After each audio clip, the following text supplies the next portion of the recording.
성경을 읽다 보면은 참으로 부러운 사람이 있습니다.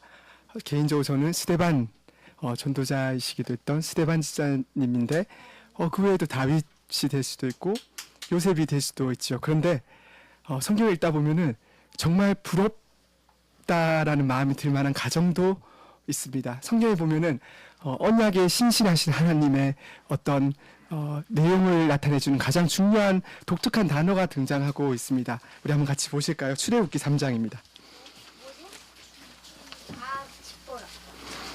부러운 사람뿐만 아니라 가정도 있는데 출애굽기 3장 6절 말씀입니다.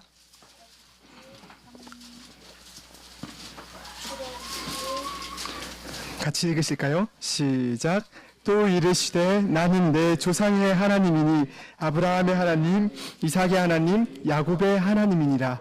모세가 하나님 배웠기를 두려워하여 아브라함의 하나님, 이삭의 하나님, 야곱의 하나님이라고 성경은 표현하고 있습니다. 이게 얼마나 중요한 표현이냐면은 이 아브라함의 가문을 얼마나 귀히 여기시냐면 신약 성경에서 예수님께서도 마가복음에 죽은 자가 살아난다는 것을 말할진대 너희가 모세의 책 중 가시나무 떨기에 관한 글에 하나님께서 모세에게 이르시되 나는 아브라함의 하나님이요 이삭의 하나님이요 야곱의 하나님이로라 하신 말씀을 읽어보지 못하였느냐라고 예수님께서 마가복음 12장 26절에도 동일하게 말씀하시고요.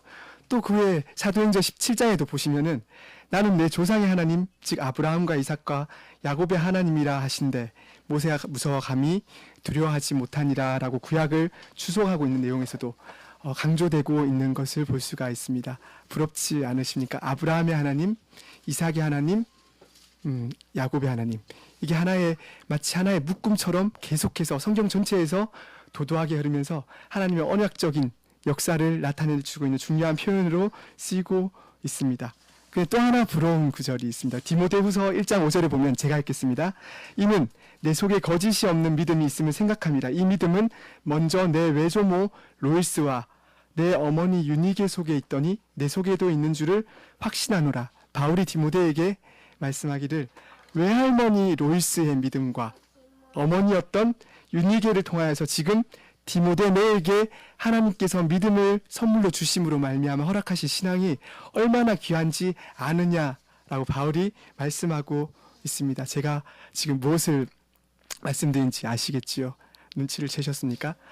반대적으로 한번 말씀드려볼까요?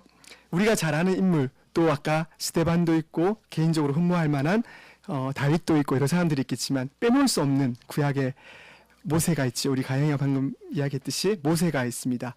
모세는 흠잡을 데 없을 만한 우리가 보기에는 그런 사람이었지만 하나님의 주권적인 역사가 그를 통해 마음껏 드러났던 하나님의 귀한 도구였지만 그런데 같이 보시기를 원하는데요. 사사기 18장 30절에 보면은 독특한 우리에게 충격을 주는 어떻게 이럴 수가 있나 하는 내용이 등장하고 있습니다.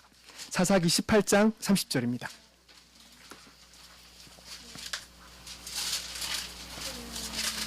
사사기 18장 30절 같이 읽으실까요? 시작.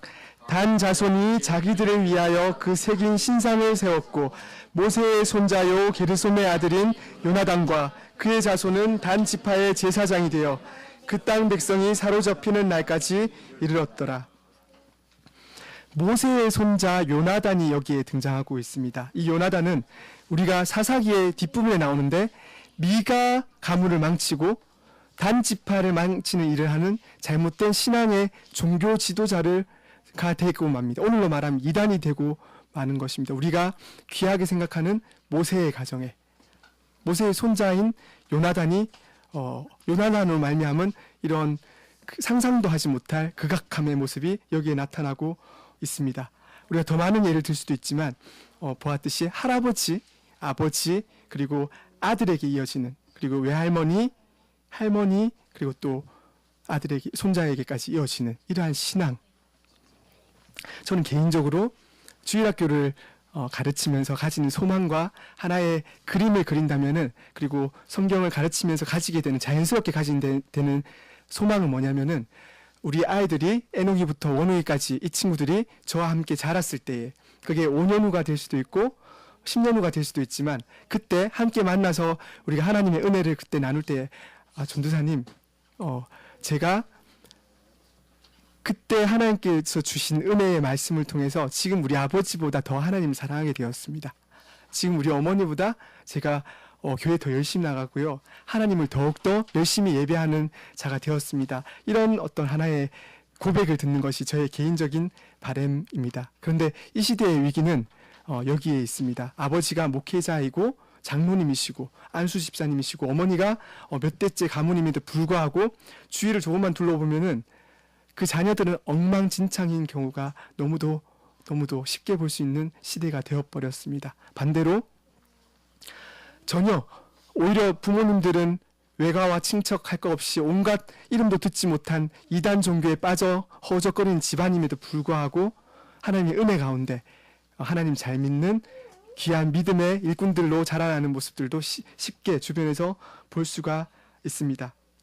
그렇다면 질문을 드리자면 어떻게 이러한 하나님을 잘 섬기는, 제가 오늘 주보에는 영적 가문을 이룬다고 표현했는데 다른 뜻이 아니라 경건한 가정, 로마서 12장의 표현을 하면은 영적 예배니라 할 때 하나님을 참으로 그리스도를 모시는 삶으로서 잘 섬기는 하나님 나라를 이루어 드리는 가정, 어떻게 하면은 될까요? 방법을 어떻게 하면 될까요? 답은 당연히 아시듯이 오직 하나님의 은혜로 가능한 것이지요. 오직 하나님의 은총으로만 가능한 일입니다. 그럼에도 불구하고 우리는 영적 가문을 이루기 위해서 해야 할 것들이 분명히 있습니다.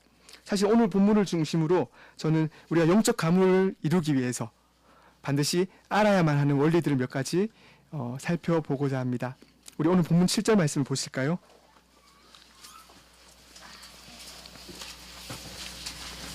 신명기 6장 7절을 보시면 제가 읽겠습니다. 내 자녀에게 부지런히 가르치며 집에 앉았을 때에든지 길을 갈 때에든지 누워있을 때에든지 일어날 때에든지 이 말씀을 강론할 것이며, 이 얼마나 두려운 말씀입니까? 부모는 자녀에게 부지런히 가르치라고 하나님께서 말씀하셨습니다. 즉 부모는 하나님으로부터 한 가지 사명을, 중요한 사명을 받았음을 아셔야 됩니다. 이미 위에서 결론은 제가 말씀을 드렸습니다. 이 모든 것들 하나님의 은혜로만 되어지는 일들입니다. 믿음의 영적 가문을 이루어가는 것은 인간의 노력이 아니라 무조건 하나님의 은혜로만 되는 것은 여러분과 제가 아는 사실입니다. 그런데 왜 하나님 부모에게 이렇게 내 자녀에게 부지런히, 그냥 가르치는 것도 아니고 부지런히 애써 가르치라고 명령하시는 것일까요? 왜냐하면 이것이 성경 전체에서 말씀하시는 하나님의 일하시는 방법이기 때문입니다. 바울은 이러한 하나님의 일하시는 방법에 대해서 하나님 홀로 친히 다 하시지 않고 이렇게 부모에게 명령하시는 하나의 방법을 고린도전서 3장에서 하나의 목회 생활에 적용하는 원리로서 이렇게 말씀하고 계십니다. 고린도전서 3장 6절, 7절, 8절 보시면 나는 심었고 아볼로는 물을 주었으되 오직 하나님께서 자라나게 하셨으니 7절에 그런즉 10년이나 물 주는 이는 아무것도 아니로되 오직 자라게 하시는 이는 하나님뿐이시라. 10년이와 물 주는 이는 한 가지이나 각각 자기가 일한 대로 자기의 상을 받으리라. 농부가 열심히 농사를 짓습니다. 그런데 아무리 해봤자 자기 힘으로는 1cm도 자라게 할 수가 없습니다. 사과 한 개도 만들 수 없고요. 이 모든 일이 오로지 하나님 은혜로 주셔야만 되는 결과물입니다. 그러나 중요한 것은 작년에 떨어진 낫알이 싹이 나서 결실을 하기도 하고 짐승이 먹다가 버린 과일의 씨에서 싹이 나와 큰 과목이 되기도 합니다. 인간이 감히 예상치도 못하는 일들이 벌어지곤 하지요. 우리가 이렇게 생각지도 못하는 엉뚱한 곳에서 벼가 자라기도 하고 사과나무가 자라서 사과가 달리기도 합니다. 그러나 이것은 일반적인 원리가 아닙니다. 성경에서 말씀하신 일반적인 원리는 때를 따라서 씨앗을 뿌려야만 하는 것이고 심는 대로 거둔다는 하나님께서 정하신 일반적인 원리가 있습니다. 그러나 그 씨앗이 나느냐 나지 않고 말라 죽느냐 하는 문제는 농부가 할 수 있는 것이 아니라 오직 하나님의 은혜에 의해서 싹이 올라오게 되는 것을 여러분도 잘 아실 것입니다. 자라나는 것도 마찬가지입니다. 가뭄이 들면 농부는 개울가에서 볼을 막아 수를 내어서 식물에 물이 가도록 수고를 하여야 합니다. 그런데 그런다고 해서 그것이 잘 자란다는 보장은 없습니다. 그렇다고 해서 농부가 일을 하지 않는 게 아니라 늘 열심히 그 일을 해야만 하는 것입니다. 마찬가지로 우리가 자녀를 위한다고 노력을 한다고 해서 그 자녀들이 훌륭한 귀한 믿음의 일꾼으로 잘 자란다는 보장은 어느 누구도 할 수가 없습니다. 그럼에도 불구하고 저와 여러분들은 믿음의 가정을 이어가도록 수고하고 노력하여야 할 사명을 맡은 부모들임을 잊지 마셔야 됩니다. 중요한 것은 부모는 맡은 사명을, 하나님께서 저희에게 부여해 주신 사명을 감당할 뿐이지만, 그저 명령하셨으니까 감당할 뿐이지만, 그 자녀가 믿음을 선물로 받아서 계승하게 되는 것은 오로지 하나님의 은혜임을 기억해야 한다는 것입니다. 그렇다면 부모의 수고는 아무 의미가 없는 것입니까?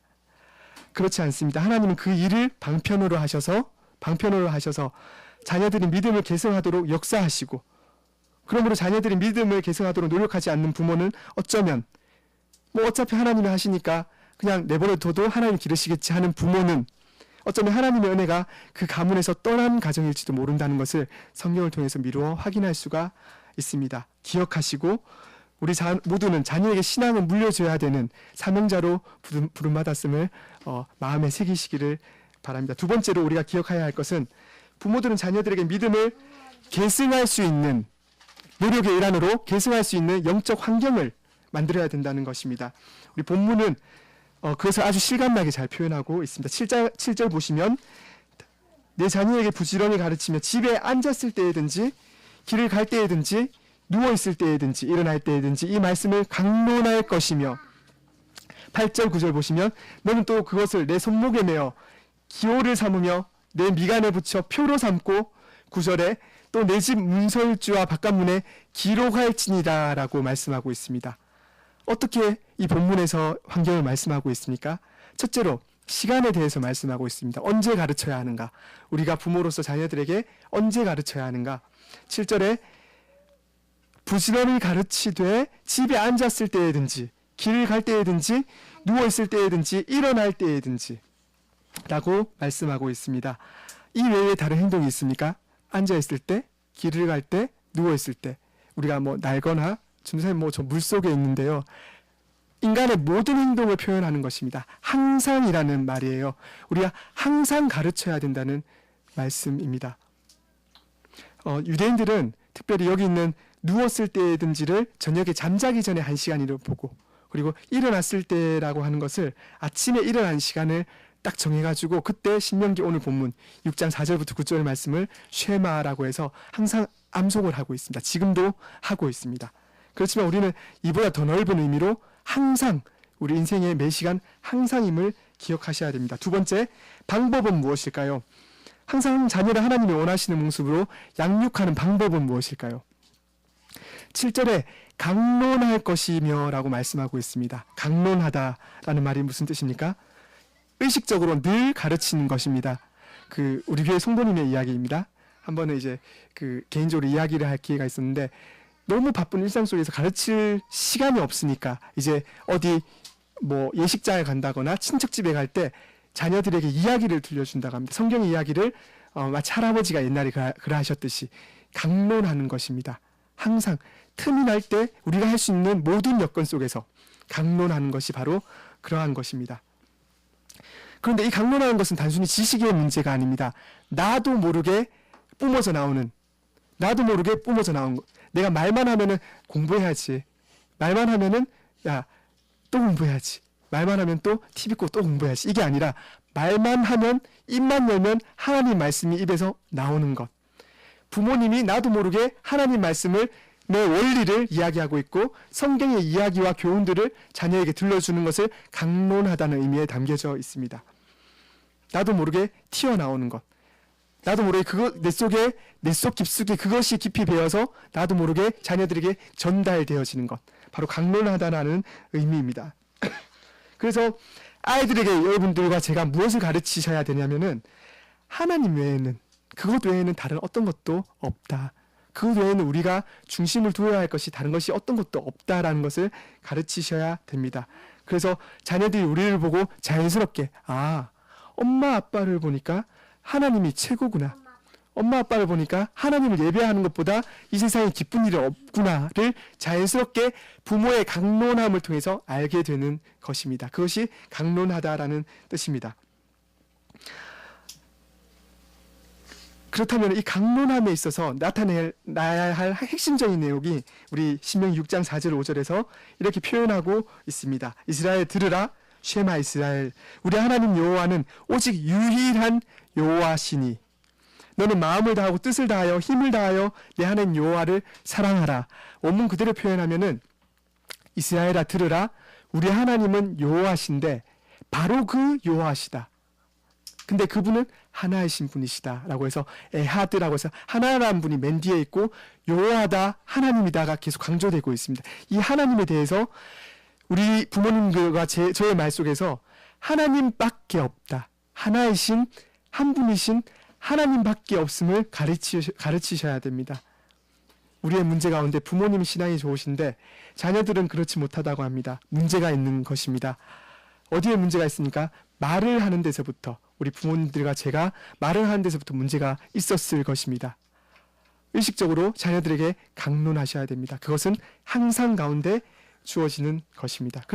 그렇지만 말뿐만이 아니라 또 중요한 것이 있습니다. 본문에 보시면 8절 9절에 너는 또 그것을 내 손목에 메어 기호를 삼으며 내 미간에 붙여 표로 삼고, 9절에 또 내 집 문설주와 바깥문에 기록할지니라 라고 합니다.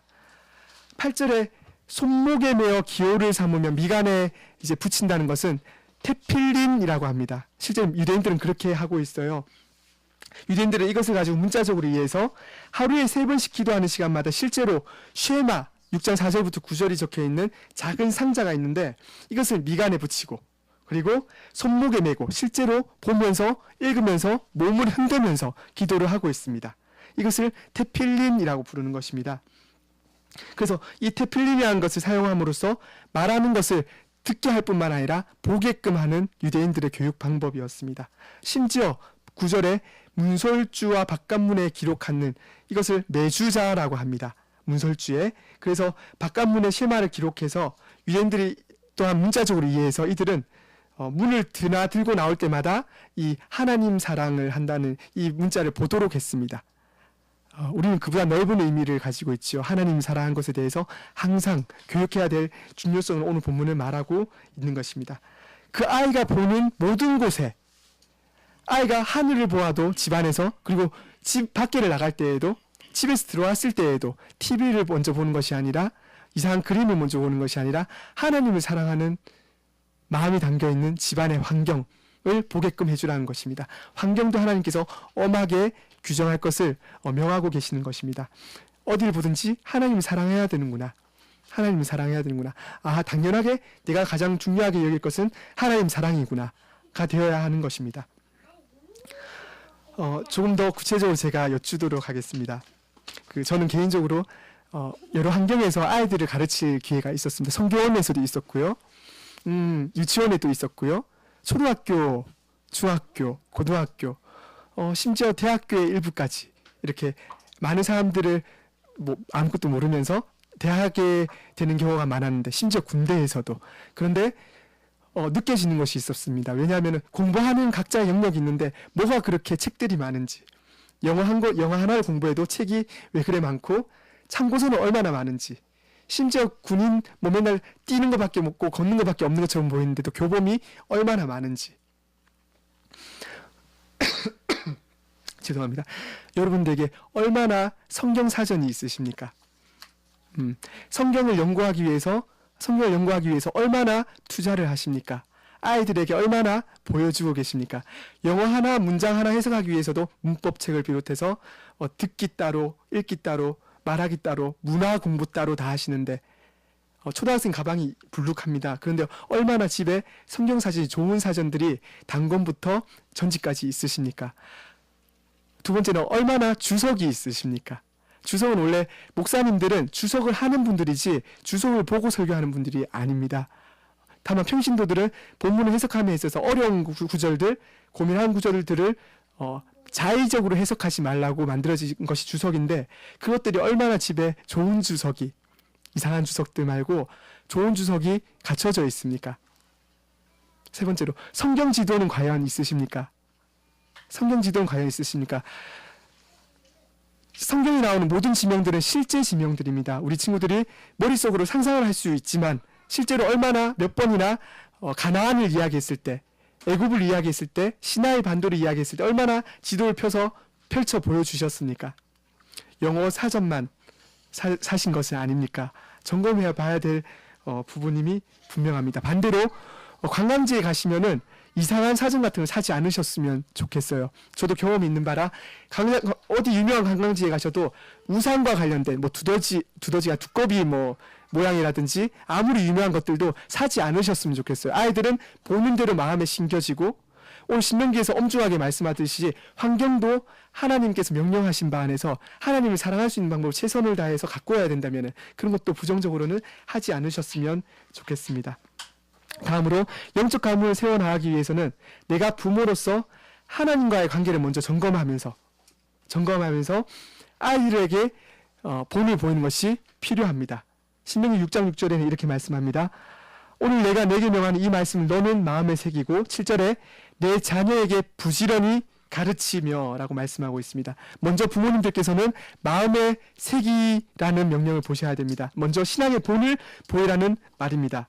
그러면서 그것을 가르치되 부지런히 가르치라는 것입니다. 여기서 가르치며라는 것은 마치 조각을 하듯이 새기다, 조각하다라는 말입니다. 즉 아이들이 부모님의 행동을 통하여 신앙을 새기고 조각하고 몸에 배이도록 할 수 있도록 부모님들이 그렇게 가르치셔야 됩니다. 예수님께서 그것이 몸에 배어있던 분이셨습니다. 누가복음에 보시면은 4장 16절에 예수께서 그 자라나신 곳 나사렛에 이르사 안식일에 늘 하시던 대로 회당에 들어가서 성경을 읽으려고 서심해라고 말씀하고 있습니다. 회당에 들어가서 늘 하시던 대로 예배하셨다고 합니다. 부모님들 늘 자녀들을 데리고 예배하는 자리에서 무릎에 앉히시고 예배를 어떻게 드리는지 새겨 주셔야 되는 것입니다.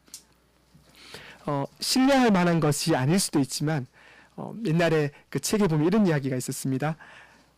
아버지와 어머니가 양가 부모님께서 자녀들을 함께 데리고 신앙생활을 쭉 어릴 가정은 지금 돌아보니까 그 아이가 자라서도 신앙생활을 하는 비율을 보니까 약 80% 정도가 되고, 어머니만 양가 그 부모님 중에 어머니만 아이를 데리고 신앙생활을 했는 그 가정을 돌아보니 훗날 이제 지나고 보니 30% 정도 되었고, 아버지가 아이를 데리고 예배드린 가정을 보니까 약 70% 정도 되었다고 합니다. 이 비율이 중요하지는 않지만 하나의 통계적인 자료일 뿐이지만 의미하는 바가 있습니다. 아버지를 하나님께서는 가정의 질서를 세우고 질서를 이끌어가는, 그리고 무엇보다 책임을 하나님께서 부여하여 주신 가정의 작은 머리로 세우셨고 대리자로 세우셨습니다. 아버지께서 더욱더 집중하셔야 되실 것 같습니다. 그렇다고 해서 존재론적이고 기능론적인 창세기를 말씀하는 남자와 여자 간의 어떤 동등성을 부인하는 것이 아니라 하나님께서 그 가정의 모든 책임을 아버지에게 더욱더 엄중히 물으실 것입니다. 자녀들에게 대한 신앙의 책임, 아버지들에게 더욱더 엄중히 하나님께서는 부여하셨습니다. 또한 예수님께서는 누가복음 22장 39절을 보시면은 예수께서 나가사 습관을 따라 감람산에 가시매 제자들도 따라서 갔더니, 제자들은 그저 예수님 뒤만 졸졸 따라다녔습니다. 그런데 예수님께서 습관을 따라서 기도를 하셨다고 합니다. 우리 부모님들 기도하셔야 됩니다. 아이들을 위해서라도 엎드리셔야 되고 아이들을 위해서라도 성경을 펼치셔야 되는 것입니다. 주님의 명령이신 것입니다. 부모님들은 인간이 아무리 노력해도 안 되는 것을 자녀에게 먼저 기억하게 하셔야 하고, 하나님이 은혜 주셔야만 된다는 것을 깨닫고 하나님을 의지하고 이러한 예수님처럼 기도하는 습관을 가르칠 수 있도록 부단히 노력하셔야만 되는 것입니다. 이렇게 노력하는 부모를 통하여서 하나님께서는 은혜를 베푸셔서 믿음의 가문을 이루어 가시는 것입니다. 마지막 날 사랑하는 우리 후손들이 다 주님 앞에서 함께 만나기를 개인적으로 소망을 합니다. 우리 자녀들에게 하나님께서 지속적인 은혜를 내려주시기를 또한 소망합니다. 우리 자녀들이 하나님 앞에 설 때에 이렇게 고백하면 좋겠습니다. 주님, 아버지 하나님, 제가 우리 아버지의 신앙 본받아가지고 우리 어머니가 그때 기도하는 모습 보고 제가 기도를 했고요.